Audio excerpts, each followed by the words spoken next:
kering gitu. Ternyata HP saya bunyi. Saya angkat. Assalamualaikum. Ini matahari galvalum. Iya.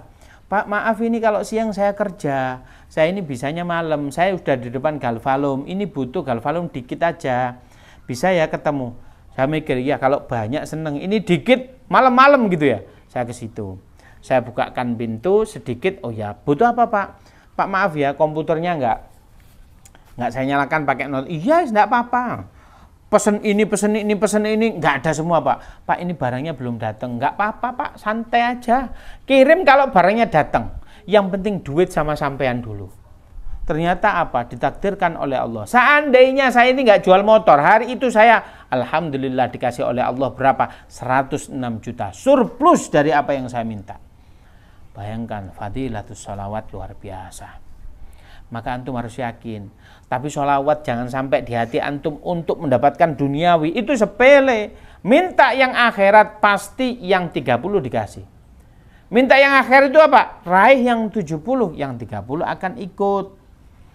Tapi pada dasarnya sholawat ini luar biasa. Maka cara mencintai Rasulullah yang pertama adalah bersolawat. Yang kedua, menjalankan syariat. Dengan cara apa? Yaitu apa yang diperintahkan oleh Rasulullah kita jalankan, apa yang dilarang oleh Rasulullah juga kita jauhi, kita tinggalkan. Taib. Itu jadi ke Rasulullah sedikit tadi kita singgung bahwasanya sesuatu yang halal itu sesuatu yang baik dan halal itu menjadi syarat bagaimana diterimanya sebuah doa kita.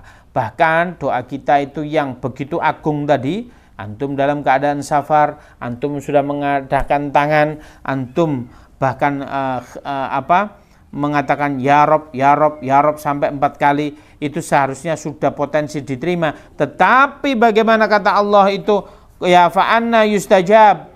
Tapi alasan apa aku bisa mengkabulkan doa engkau? Gara-gara antum makanannya haram, minumannya haram, bajunya haram. Kalau antum haram itu nggak ada alasan Allah untuk menerimanya. Padahal kalau antum sudah begini, Allah malu nggak ngasih kabulkan antum.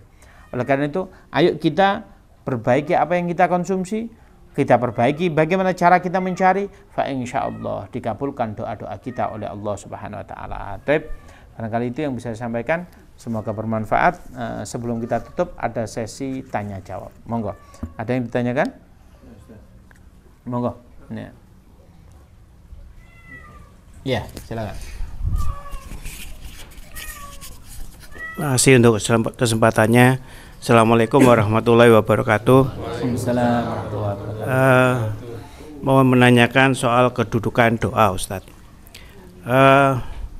Ada ulama soleh yang sempat menyampaikan satu tausiah bahwa Allah itu kan maha mendengar, maha tahu, dan maha kuasa.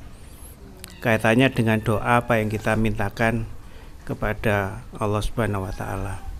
Sehingga beliaunya ada menyampaikan bahwa kalau doa nggak perlu sering-sering karena Allah kan tahu, gitu, maha tahu, sehingga bahkan sampai menyebutkan bahwa kalau saya biasanya gimana Ustadz? Gak perlu detail-detail, gak perlu sering-sering. Gak perlu sering-sering. Yang ini ditekankan gak perlu sering-sering.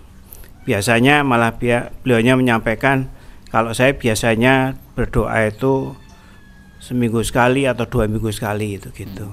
Nanti kalau keseringan seolah-olah Allah bosan begitu. Nah, di samping bosan, saya tidak tahu apakah benar apa yang disampaikan waktu itu, seolah kita ini meragukan kekuasaannya Allah itu kan, karena beliaunya kan maha mendengar, maha mengetahui, dan maha mengabulkan doa itu gitu. Nah, itu yang pertama Ustadz. Yang kedua juga masih terkait dengan doa. Dulu sekali saya pernah diajak seorang kawan, istilahnya berkunjung atau apa istilahnya, tawasul ke salah satu makam yang konon katanya bahwa itu bagian juga dari doa yang konon kalau kita sampaikan lewat tempat maupun lewat seseorang, meski bahwa yang sudah meninggal itu insya Allah akan dikabulkan. Ada beberapa memang saya sempat mendengar bahwa orang-orang yang soleh itu kendatipun secara jasad mereka sudah mati namun sesungguhnya hidup begitu. Wallahu a'lam bishawab. Mohon penjelasannya Ustadz untuk yang kedua, kedudukan doa yang saya tadi sempat tanyakan. Terima kasih. Assalamualaikum warahmatullahi wabarakatuh. Assalamualaikum warahmatullahi wabarakatuh. Pertanyaannya luar biasa sekali. Ada dua hal. Yang pertama, apakah kita perlu doa kepada Allah sering-sering? Karena Allah kan maha tahu apa yang kita butuhkan. Ngapain kita minta? Allah tahu kok. Tapi jangan lupa ada dua alasan. Yang pertama, ud'uni astajib lakum. Allah yang meminta kita sendiri. Allah yang ngajarin kita aja. Minta kalian pasti akan kuberi. Berarti Allah memberi jikalau kita minta. Ya, itu yang pertama. Yang kedua, Imam Syafi'i mengatakan ad-du'a'u mukhul ibadah.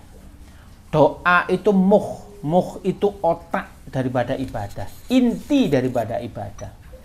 Ibadah apapun intinya adalah doa. Sehingga jenengan doa itu, minta itu bagian daripada ibadah. Jangan logika manusia kita samakan dengan logika Allah. Logikanya begini, Pak Dodi ini orang baik, setiap hari ke rumah minta kopi terus saya. Iya sedino rong dino oke lah, 3 hari oke lah, 4 hari sumpek ikan apa ya wong njaluk kopi njaluk mangan aku wae bener. Iya kan? 1 bulan begitu.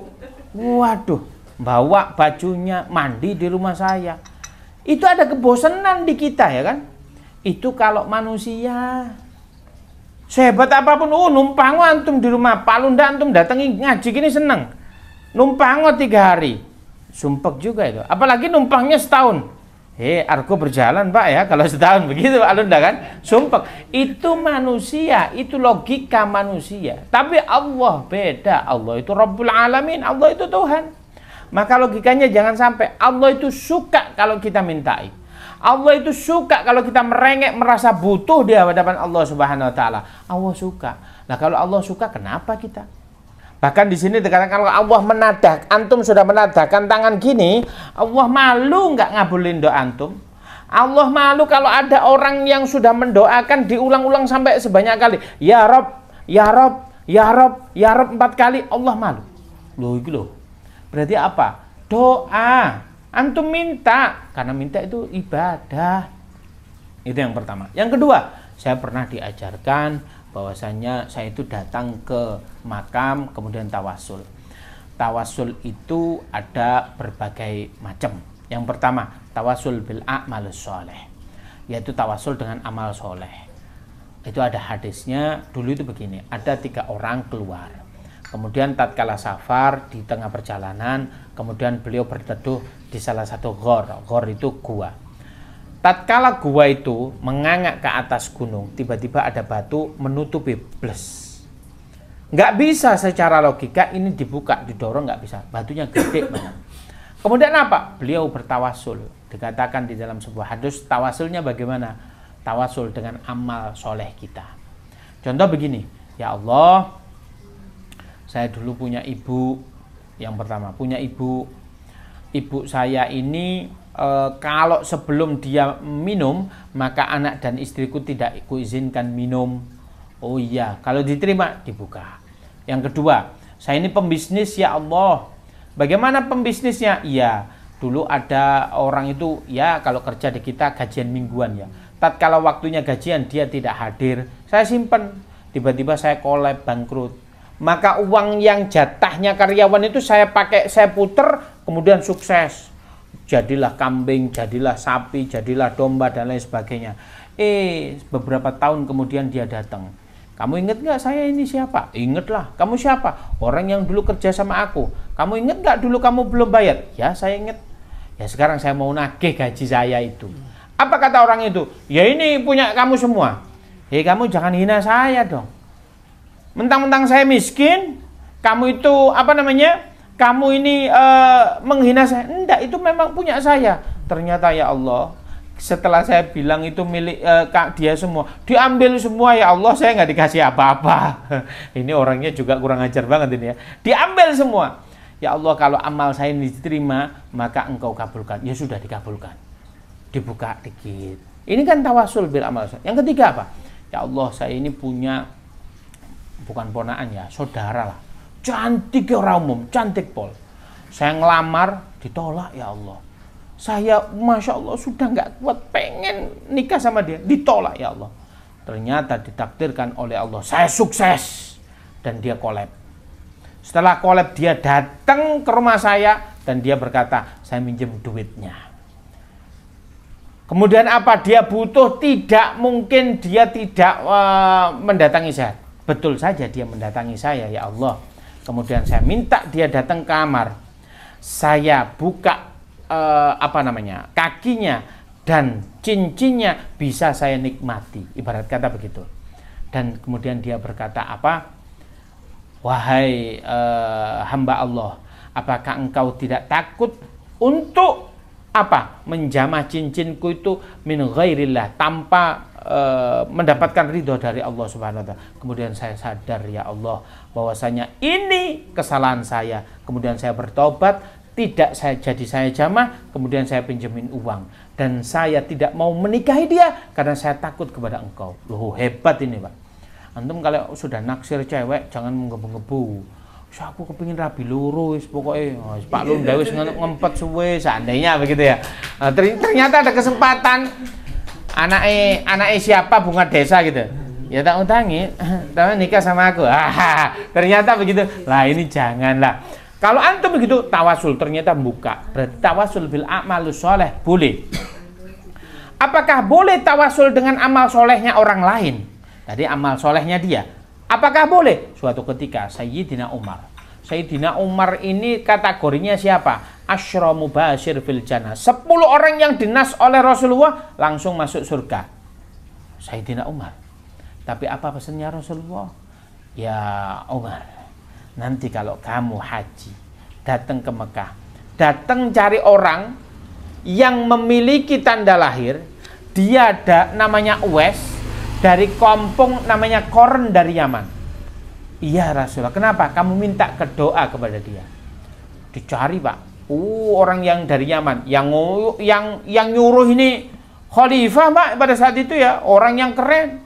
Presiden gitu. Apakah engkau dari Yaman? Ya Umar. Oh, kumpul. Mana orang yang dari Koran? Kumpul. Mana yang namanya Uwais? Bahkan di komunitas itu nggak ada Uwais. Oh iya, Uwais itu orang yang nggak begitu viral, biasa saja di kampungnya. Uwais ini kami suruh untuk apa? Jaga parkiran onta begitu. Antarkan aku dia, minta doa. Loh, doanya dia soleh, kita minta doa boleh. Berarti apa? Doanya orang-orang begitu dikabulkan. Ternyata apa dia itu? Tidak viral di dunia, tapi viral di langit. Kenapa? Karena dia memiliki amalan berbakti kepada orang tua. Berarti apa? Tawasul dengan doanya orang soleh boleh.